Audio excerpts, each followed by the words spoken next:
Welcome, advocates, to another episode of the Leading Equity Podcast, a podcast that focuses on supporting educators with the tools and resources necessary to ensure equity at their schools. Today's special guest is Jodi Fernandez. So, without further ado, Jodi, thank you so much for joining us today. Hi, everyone. I like that. That was pretty good. Okay. Well, Jodi, you've been on the show a few times. You've been on the art of advocacy. You've helped me out with some training in the past. So I consider you a friend, a colleague, a peer as well. And you reached out to me not too long ago to update me on some of the progress that you've been making on a personal side of things in your writing and everything. So I'm glad to bring you back on. I know who you are, but I'd love for you to share a little bit about yourself and what you currently do. Sure. Good morning and good afternoon, depending where you are in this country. My name is Jodi Fernandez. I am a humanities educator. I've done a little bit of everything in terms of teaching. I started out I'm actually a career changer. I went to school to be a newscaster and really didn't see that trajectory working out quickly enough. So I transitioned into teaching, began subbing. I got my bachelor's degree in communication arts.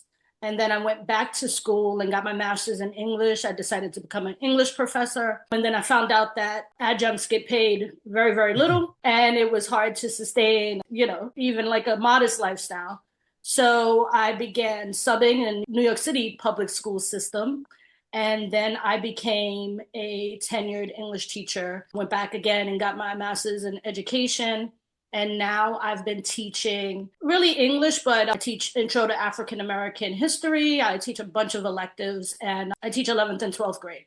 And I've been doing that for the last 18 years at a school in Westchester, New York. Nice, nice. Well, again, welcome back. And you're also an author. I am. So in November 2022, I released my first book. It is called Elevators, a Bronx Girl's Tale. It's the story of my life growing up in a housing project and all of the obstacles I had to navigate and how I educated myself out of poverty. And last month, I released my second book, Ordered Steps, an Unorthodox Educator's Ascension story. And this story is also autobiographical, but it is more about how I navigated the Department of Education, really, in New York City, and all of the obstacles I had to face and the things I learned being on the other side. So when you say the other side, tell us a little bit more. What do you mean by what you learned on the other side? So, a lot of what I learned in grad school was about how to serve students, particularly students of color, students who come from marginalized backgrounds and don't have access to resources. But what I didn't learn in any of my education courses was what I needed to sustain myself emotionally and in some cases physically as a teacher of color. And this is not only in, Westchester where I work, this is in, my experiences throughout education were really, really eye-opening. That's what I mean by the other side. There was no, education around that. So very interested. And that is precisely why I wrote the second book, because Okay, I don't think most people have any idea. that was going to be my next question was the inspiration. Because you said you wrote a book. I think you said it came out in 22, and this is kind of more of a part two. Is it an extension to your first book? It's not, the second part of my memoir, so to speak, but in some cases it is, right? So it's kind of like it serves two purposes. So while I'm continuing my story, I leave off with elevators with my memoir about how I actually made it to a place where, I met my husband and, I'm thriving and I became a teacher. So I end off there.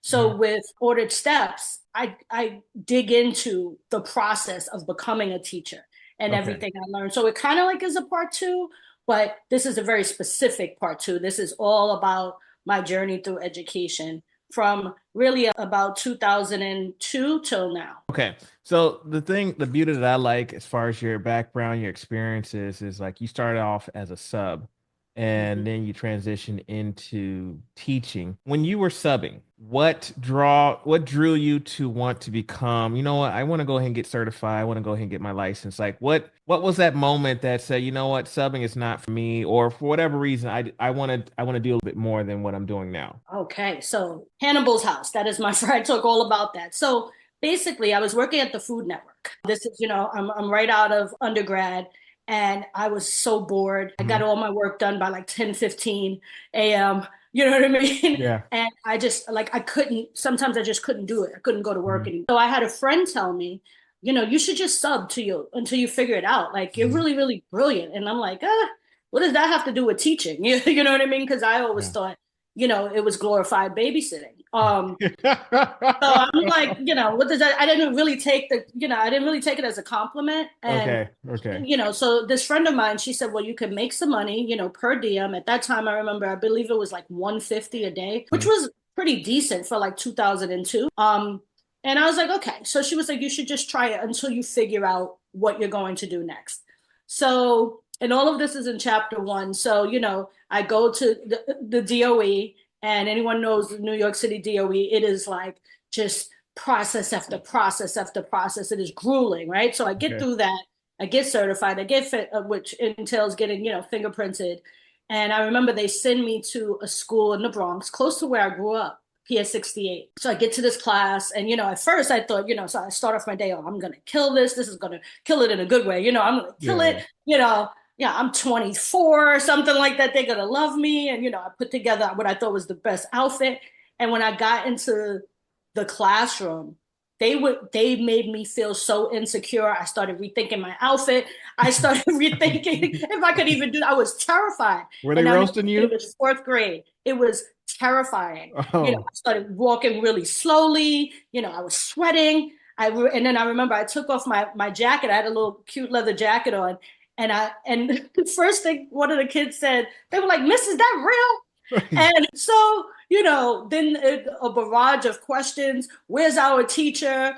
Blah, blah, blah. Can I go to the bathroom? My stomach hurts. It was a little out of control for, I want to say, like the first half an hour. And then I told them, no more questions for like 20 minutes. Like no one can ask me a question because I had to take control. And to make a long story less long, right? Because again, you'll find this in the book, and I try to include every emotion that I went through. I remember it was when we got to take them to lunch, to recess, right? And then after they ate lunch, we were all in the playground. And and I just brought out my true self, and I was teaching them how to jump double dutch, and I became the coolest teacher on the playground. They all wanted to be around me. They were racing with me. The other teachers, they were like, so I'm this brand new sub. They, just they thought I would never see the kids again. And I remember they're whispering, and I'm having a ball.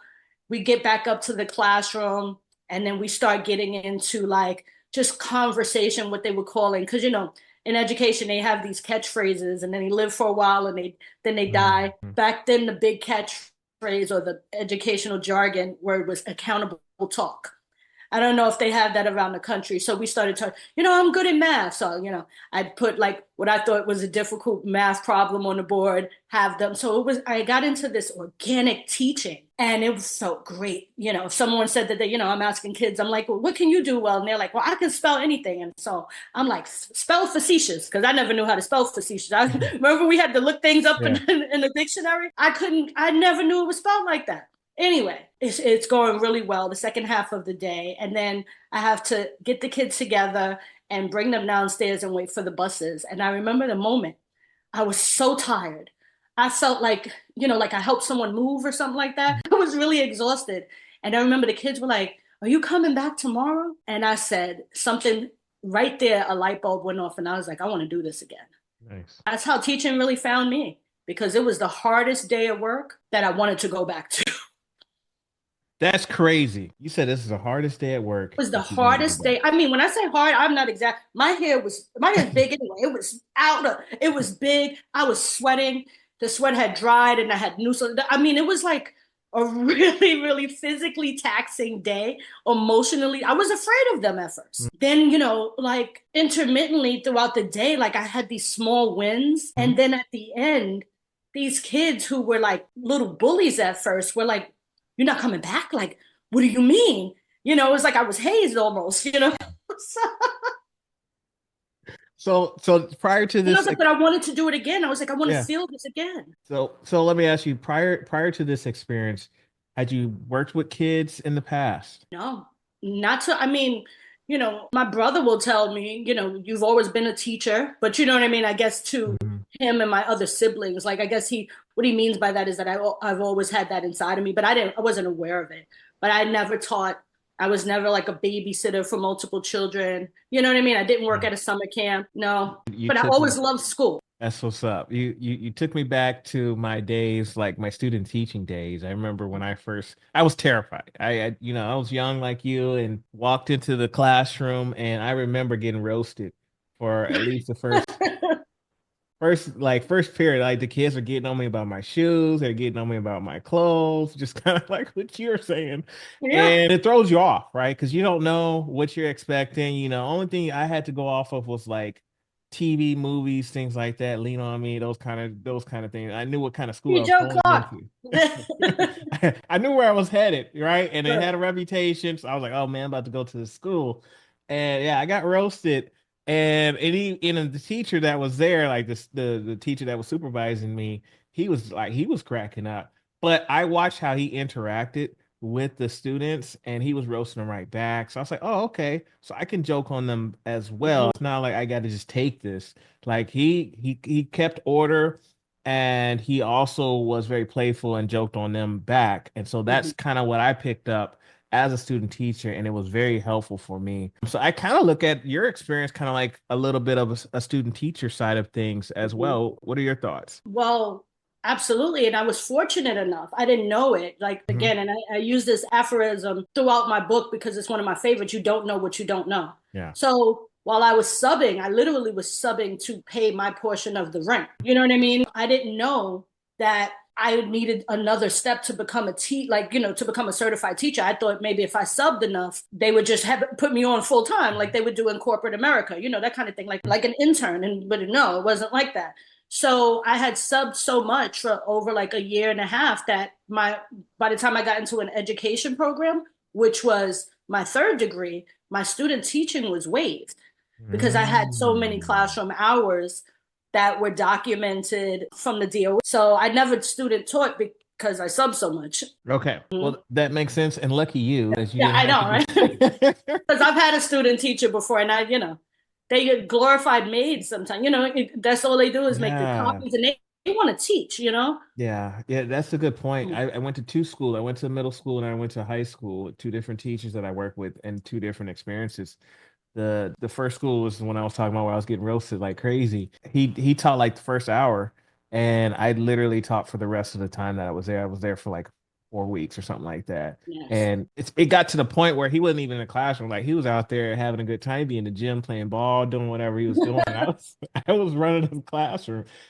But he had that much faith in me. Mhm. And I remember there was fourth period was my roughest period. I was like, you cannot leave when fourth period comes. You have to be here. Like, I need you here because they're all, you're not a real teacher. You can't Mhm. do nothing. So they were doing Mhm. all that to me. I was like, I don't know what to do. I need to be coached fourth hour, but everything else, all the other periods, I'm okay. But yeah, I made sure that he came in fourth period. But then when I went to my second school, the teacher basically, I think I only taught like maybe two lessons. He basically taught the whole time. And then my professor, like when he would come in, he would have Mhm. me teach the class, but I only taught like maybe two or three times during that Mhm. that that time frame. So it was, like I said, two totally different experiences. Wow. Let's get into a little bit more because one of the things that I found really interesting in regards to your book, and again, just listening to your story, folks, you got to grab yourself a copy of the book. There's a link in the show notes. Please support Jodi. I mean, this sounds so interesting, and she can only share so much. So Mhm. I want y'all to really dig into the book. But one of the things that you have in the book is the 7%. And I wanna learn a little bit more about what does that mean.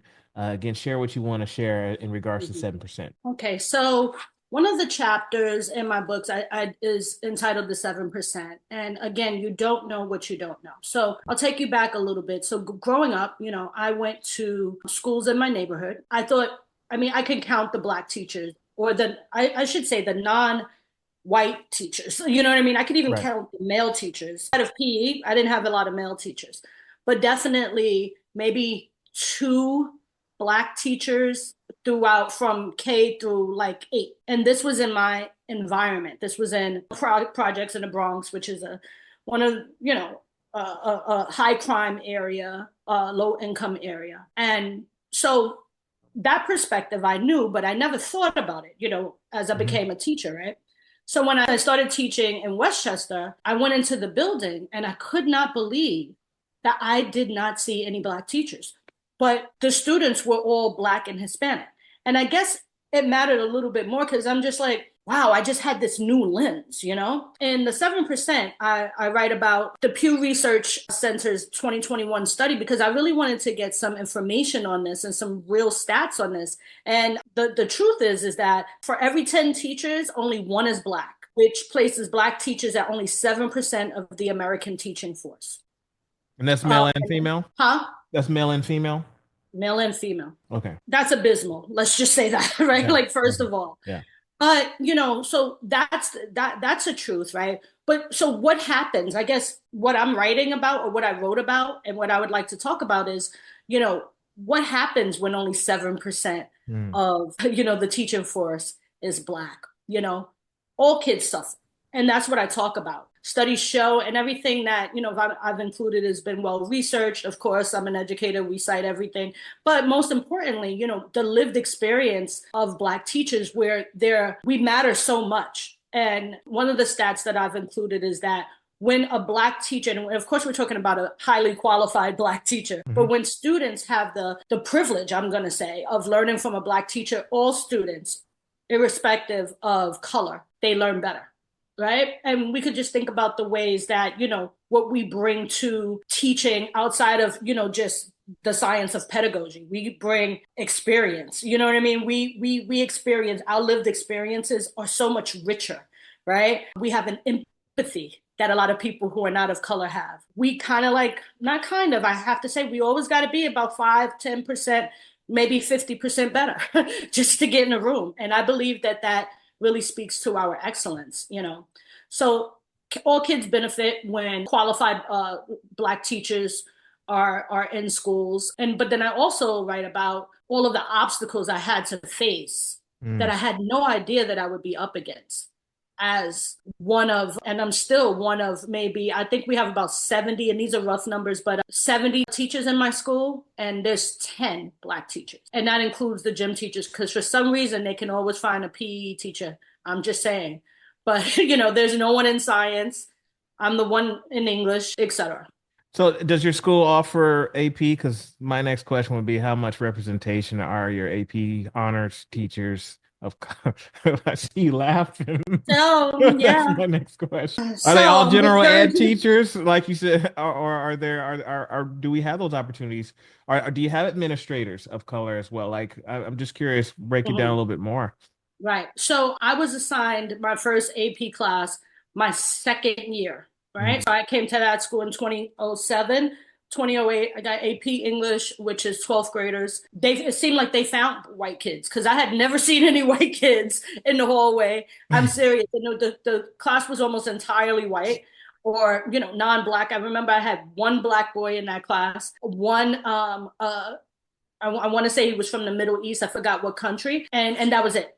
And I was like, oh wow, so this exists. So I write about that extensively too. And I was teaching an elective. I was teaching African diaspora at the same time, and my So students your were AP class was the African diaspora, and there was no, no, no no. Black It was kids. just AP English, but I was teaching Oh, an okay, elective okay, as okay, okay. well, a 12th grade elective.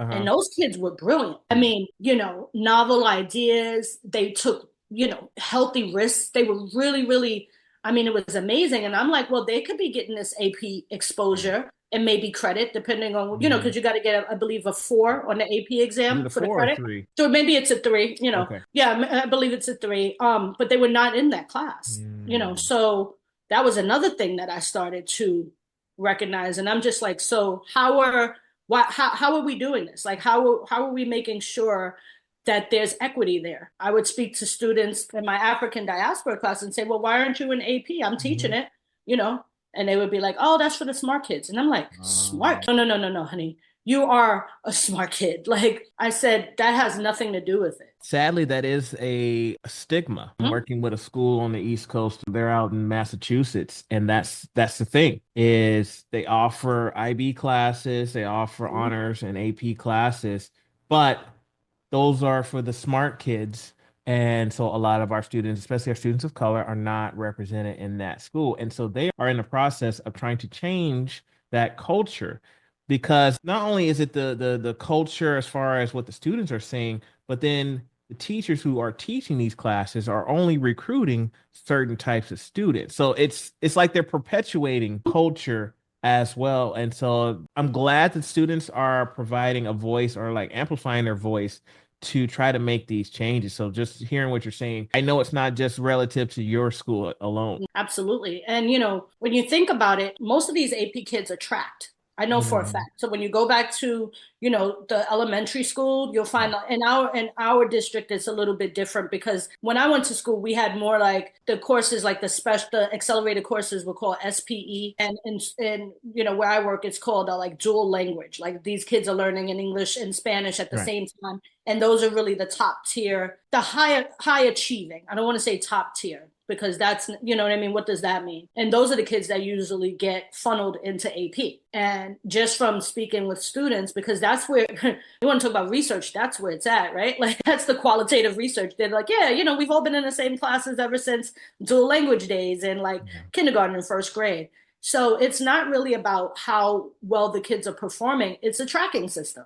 It's just not called tracking anymore. And, how do we get, parents to advocate for their children, you know what I mean, to get pushed in because they need exposure to these works, to Greek tragedy, to all of the, the classics that I was teaching. Any kid can learn how to analyze those texts. They just need a teacher to guide them. So let's do this because I don't want this episode to be filled with our education system and our schools. And so let's transition for a bit Okay. because you're someone again.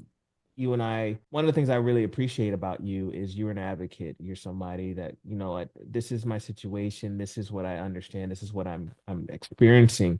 However, I'm not going to let me being, not represented as far as my identity being represented within the staff and everything like that. I'm going to do what I got to do to bring more awareness. So I know you're doing the work at your Mhm. school. What type of strategies could you give to other teachers? Because we're talking, there's only 7% out there. So there's a likelihood that a lot of our staff of color, especially our Black staff, are one of few.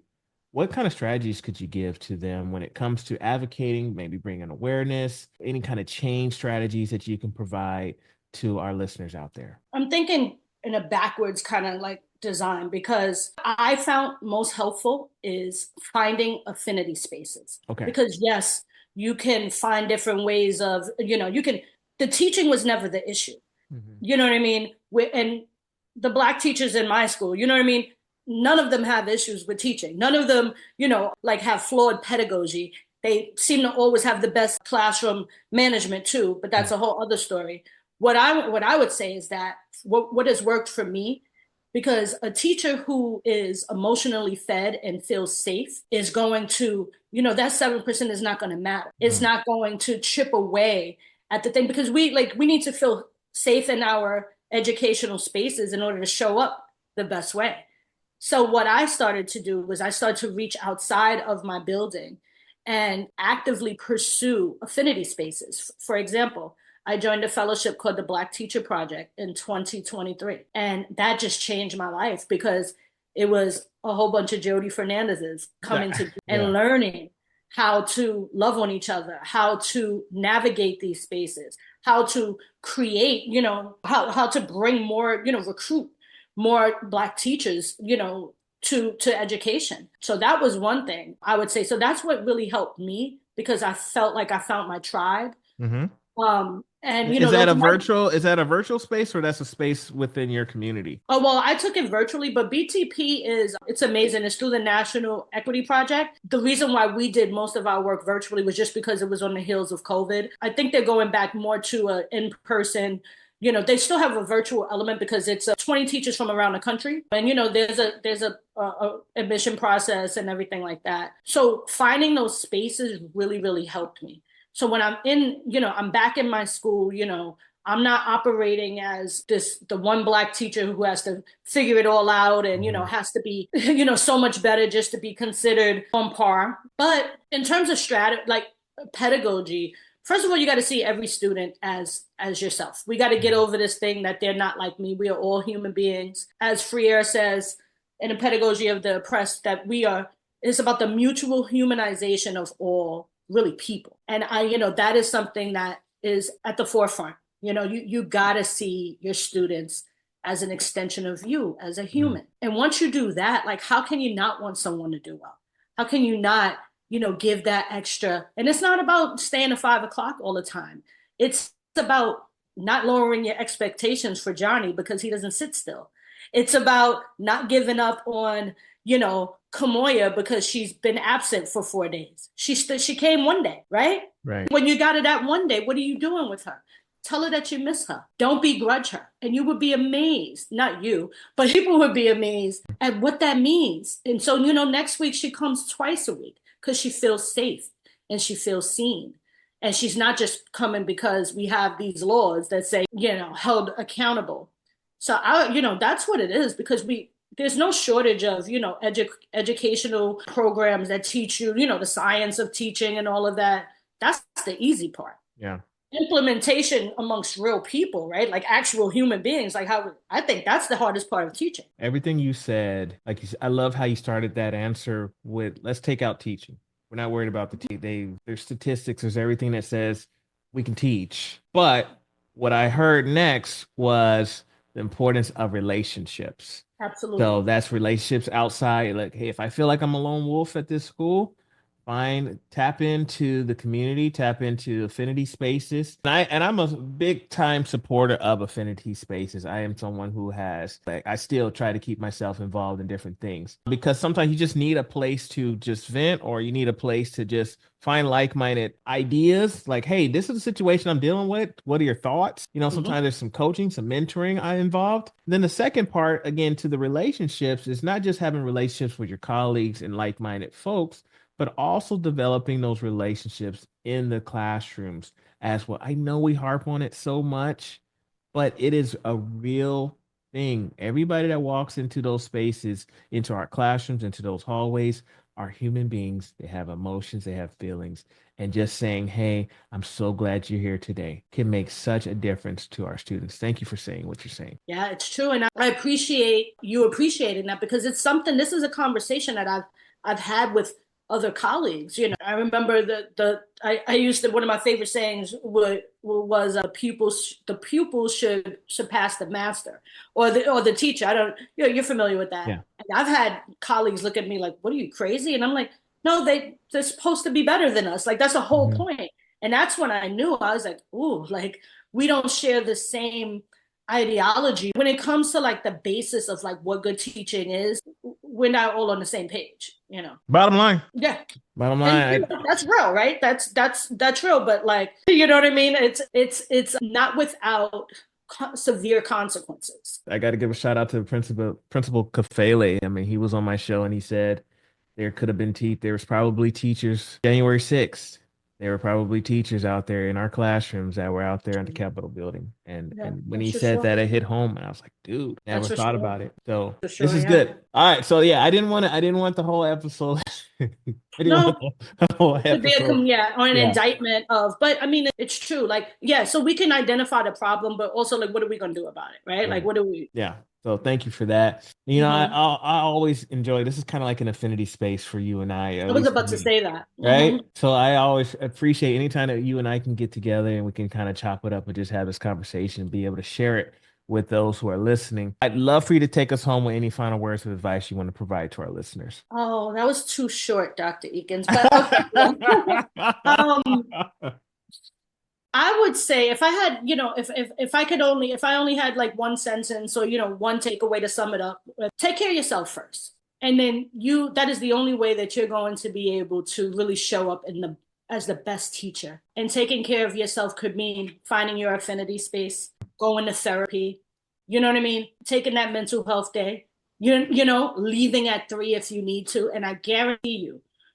you'll replenish your tank and you will show up in a way that just benefits kids that, to no end. So I would say that it's okay. You have to take care of yourself. Just the way they say that, the best predictor of a kid's happiness is the happiness of his or her Hmm. mother. It's the same thing. Yeah, A replenished teacher is going to really do what he or she needs to do in that classroom. So I love it. If we have some folks that want to connect with you, what's the best way to reach you online? you can Love and Light 827 on Instagram. That would be a great way because I'm always on my Instagram. I don't know if we do email addresses. Yeah, if you want to share it Oh, out. oh sure. Fernandez, FERNANDEZJODI at gmail.com. All right. And folks, we have, like I said, links in the show notes, ordered steps, an unauthored, oh my gosh, an unorthodox educator's ascension story. And remind us what's the name of the first book? Elevators, A Bronx Girl's Tale. Okay. Do you suggest that we read that one first and then transition I into the do. ordered steps? I do because I harken back to elevators a lot. You got to get the whole story. Got you. All right. We'll leave links for both books in the show notes, folks. So make sure you grab copies of the books as well. Jodi, it's always a pleasure having you on. Thank you so much for your time. Thank you. Have a great day.